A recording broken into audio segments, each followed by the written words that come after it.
कल हमने east case के अंडर नया ओसी जो है सुब्रत और देवनाथ के लीडरशिप में एक स्पेशल ऑपरेशन किया बनकुमारी बाजार आउट ऑफ टाइम, जिनमें हम लोग दो लेडीज़ को पकड़ा है रेड हैंड विथ हीरोइन।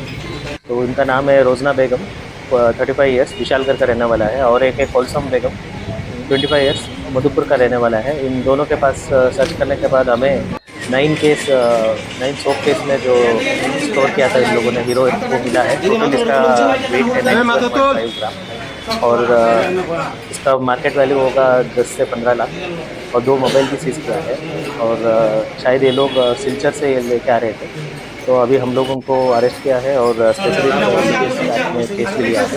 इनको अभी हम कोर्ट में फॉरवर्ड करेंगे और उसके बाद उनको रिमांड में लेके आएंगे, और भी इनके साथ कौन कौन जुड़ा हुआ है और ये कहाँ से लेके आए हैं, ये सब हमें इंट्रोगेशन में लेके आएंगे।